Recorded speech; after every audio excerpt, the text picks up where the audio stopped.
They say discipline is everything, that it's the key to success, to peace, to purpose. So you try. You wake up early. You write the plan. You cut distractions.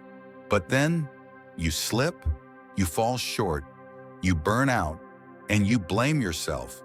You think you're weak, lazy, inconsistent. You wonder why you can't just be disciplined. But here's the part no one tells you. The version of discipline you've been taught isn't real. It's a performance, a hollow performance built on guilt, punishment, and self-denial. A concept sold to you by people who don't live by it either. They just talk louder. And deep down, you know this, because every time you tried to be disciplined, it felt like a war against your body, against your mind, against yourself. What if that war was never necessary? What if discipline isn't supposed to hurt like that? What if real discipline is something softer, something wiser, something that doesn't come from force, but from deep, radical clarity? If that makes you pause, good, because it's time to throw out the toxic version of discipline and build something real, something lasting, something that doesn't break you, but builds you. Let's start with this. Discipline has been weaponized, turned into a measuring stick for worth, used to shame people for not fitting into someone else's timeline of success. You hear it everywhere. If you were more disciplined, you'd be richer. If you had discipline, you'd have the body. If you really wanted it, you'd do it. And every time you hear that, a seed of doubt is planted. You start to believe that your failure isn't from lack of clarity or trauma or imbalance, but because you are flawed. But what if that entire message is broken? What if discipline was never meant to be used against you? Because true discipline, the kind that lasts, doesn't come from shame. It comes from alignment. It's not about suffering. It's about structure. It's not about control. It's about choice. And choice, real choice, only exists when you're honest about your needs, your limits, and your truth. But that kind of honesty, it's not sexy. It doesn't sell. So instead, you're fed this idea. Discipline equals self-punishment. You're told to grind until you collapse, to earn your rest, to prove your worth through productivity. That's not discipline. That's performance. That's anxiety in a productivity costume. And the worst part? This fake discipline looks good from the outside.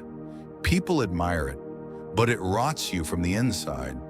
Because the minute your motivation fades, so does your willpower. And when it does, you blame yourself, not the broken system you were following. So let's call it out. What most people think is discipline is dysfunction in disguise. Motivation feels good, it's exciting, it's cinematic. It makes you believe that change is easy, that tomorrow is yours, that nothing can stop you. You scroll through a reel, you watch a speech, you feel like this is the day, you make a plan, rearrange your space, write down the goal, and for a while, it works. The energy carries you until it doesn't. Because motivation has a half-life. It runs out the moment discomfort shows up. It fades when you're tired, when the results don't come fast enough, when nobody is watching. It collapses under pressure. And when it does, it leaves you stranded, without a system, without structure, and worse, without self-trust. Here's the harsh truth. You cannot build your life around a feeling as fragile as motivation. You cannot stake your future on something that vanishes the moment it becomes inconvenient. That's the cycle most people live in. Chasing bursts of energy, followed by long crashes of shame. They sprint toward a better version of themselves, then crawl back into old habits only to repeat it all over again. Every Monday, every new year, every birthday, motivation, crash, guilt, again and again and again. But here's what no one teaches you. The opposite of motivation is not apathy. The opposite of motivation is clarity, because clarity leads to consistency, and consistency is where real change lives. Discipline doesn't need you to feel like doing it. It needs you to remember why you started and to act anyway. It needs you to stop waiting for a lightning bolt to strike, because lightning never strikes twice in the same place. But discipline builds the structure where storms become irrelevant. Motivation is a spark. Discipline is a furnace. One lights quickly and dies fast. The other burns slow, but can last a lifetime. Think of the person you admire most. Not the loudest one, not the flashiest, the one who just keeps showing up. They don't always look excited. They're not fueled by hype.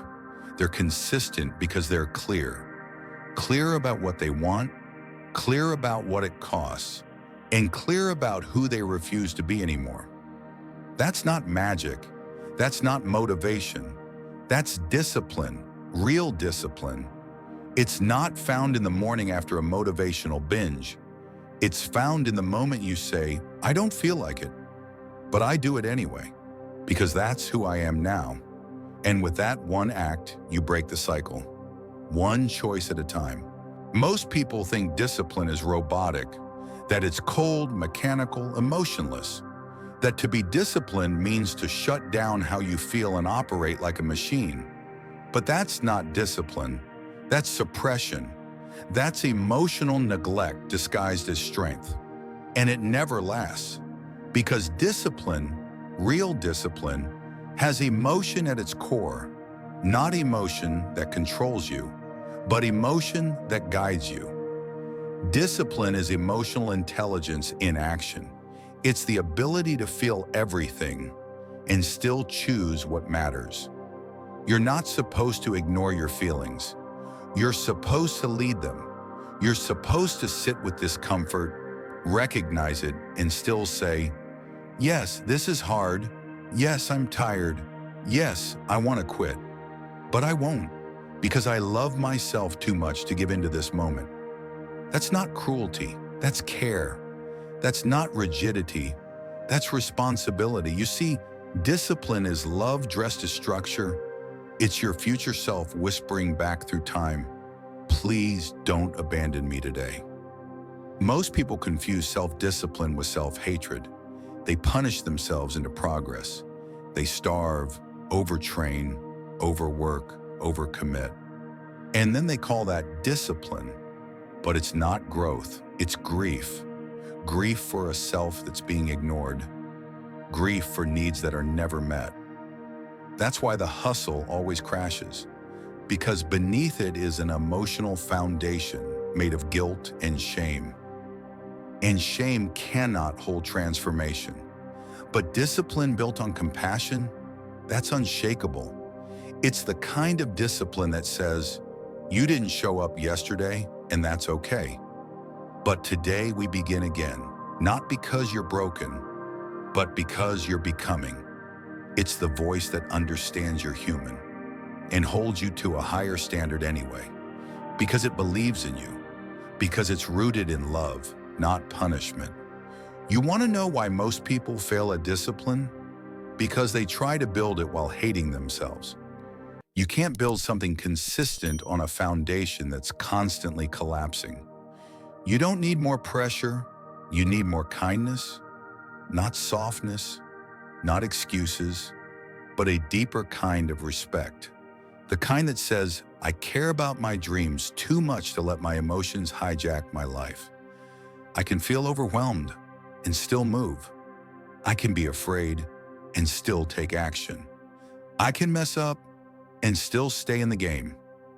That's real discipline, not a fight against your feelings, but a partnership with them led by purpose.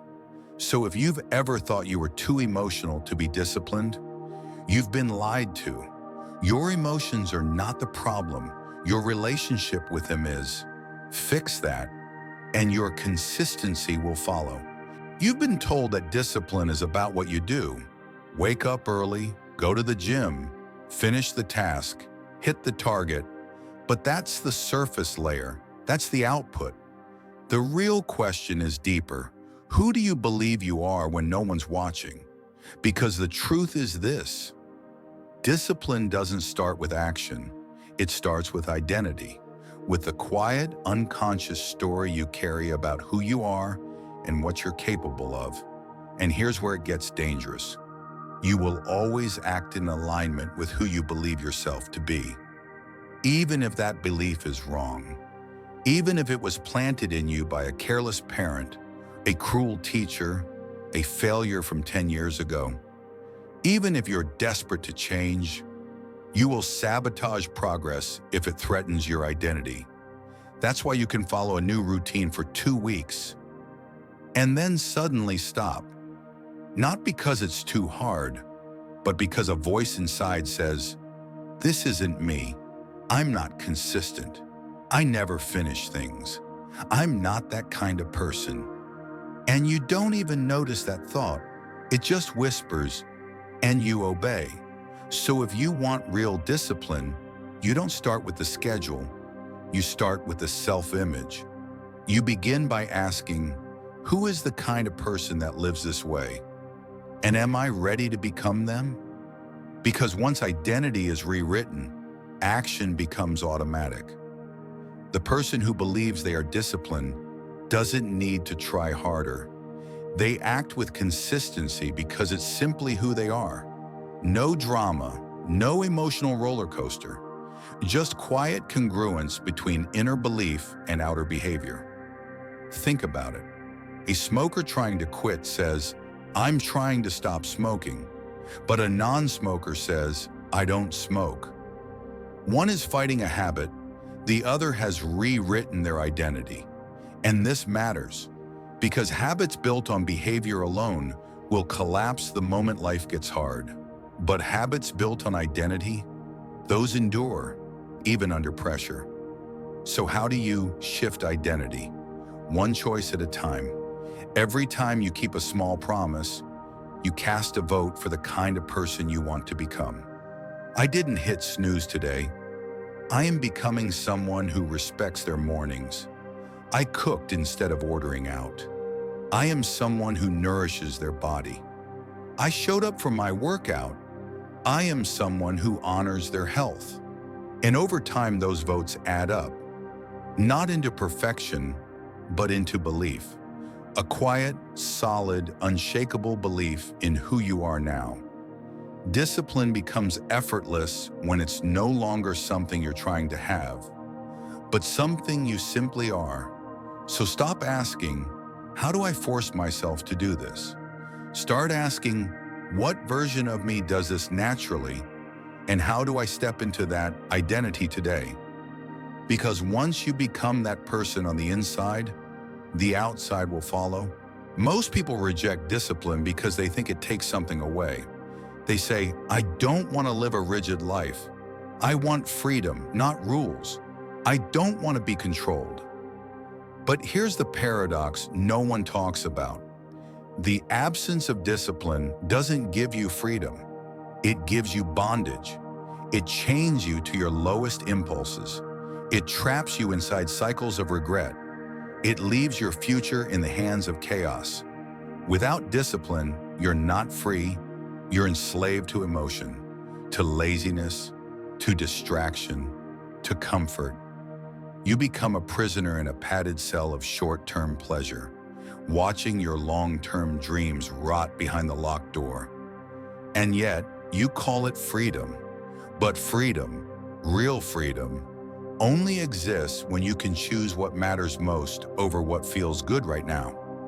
When your actions align with your vision, not your cravings. When you can sit in discomfort, delay gratification, and still move forward. That's discipline. And that is where true freedom begins. Because what is freedom without control? Freedom without the ability to hold your direction is just wandering. It's distraction dressed up as self-expression. And that's what society feeds you. The illusion that freedom means saying yes to everything, to every urge, every escape, every path. But what if freedom is the power to say no? No to what dilutes you. No to what weakens you. No to what pulls you away from your deeper purpose. You see, undisciplined people don't actually live in the present. They live in reaction, always pulled by external forces. They don't lead their lives. They follow their moods. And then they wonder why everything feels out of control.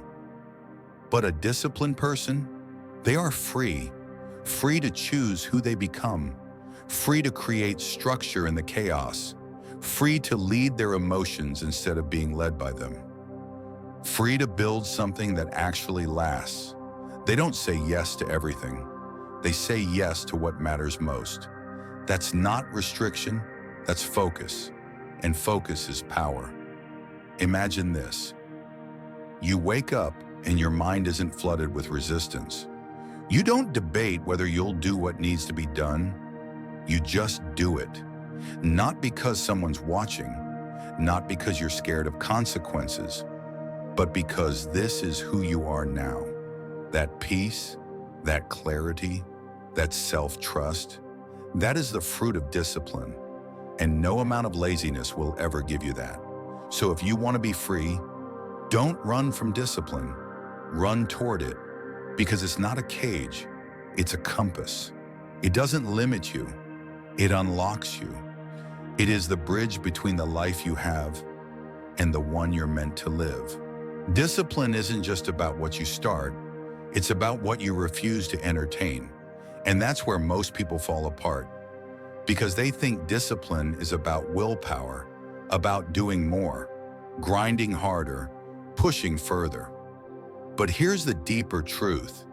Discipline is not only about movement, it's about protection. It's about boundaries. It's about saying no to everything that steals your peace, your energy, your clarity, your future.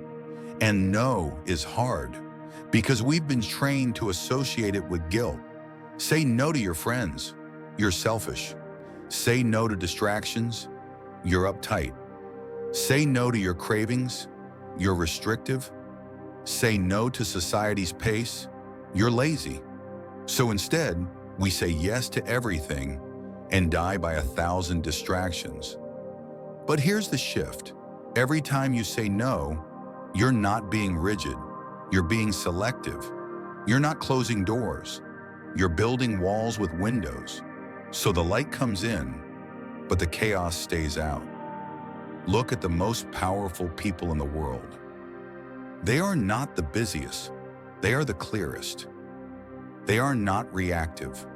They are intentional, because they know the power of a well-placed no. They know that time is finite, energy is sacred, and not every opportunity is aligned. Most people say yes because they are afraid to disappoint, afraid to miss out, afraid to confront silence.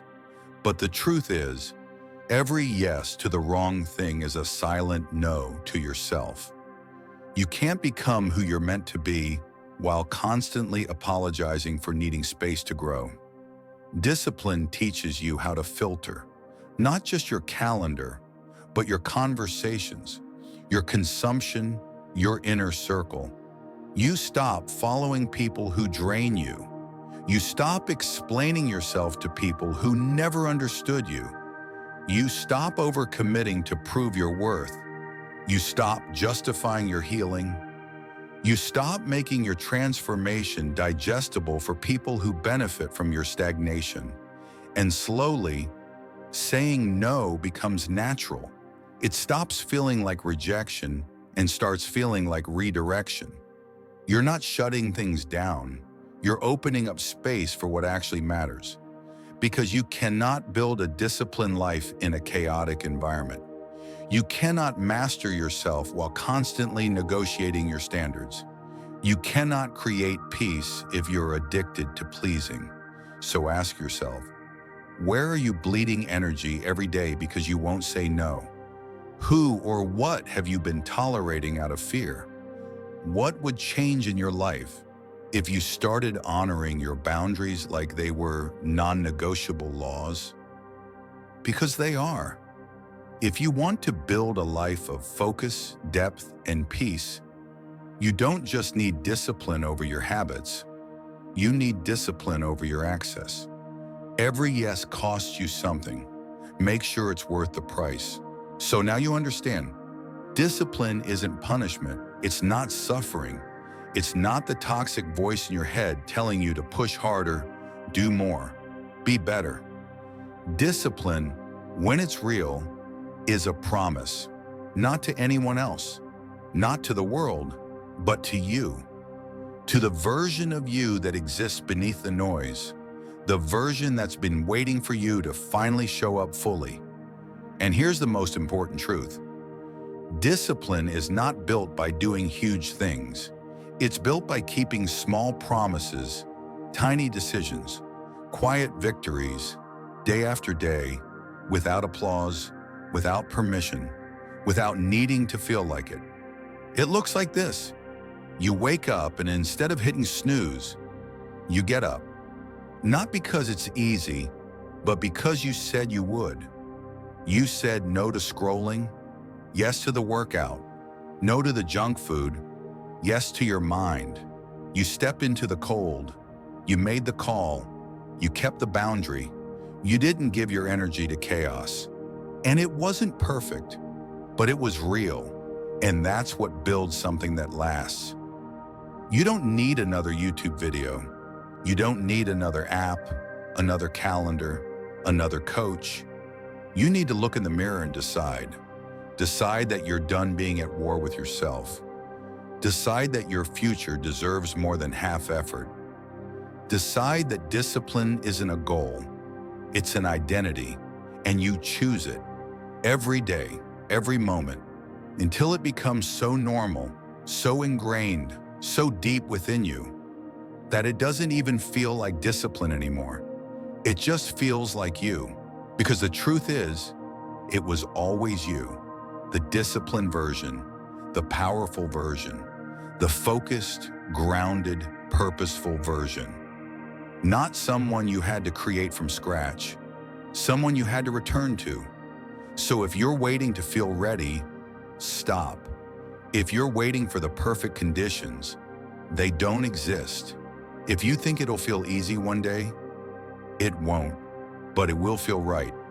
Because discipline isn't a wave you ride, it's a decision you honor, over and over until it becomes unbreakable. So go, build the life that your highest self is already living. One promise at a time, one no at a time, one ordinary moment turned sacred by your consistency. Because in the end, the most powerful kind of discipline is the one that no one sees, but that you never forget.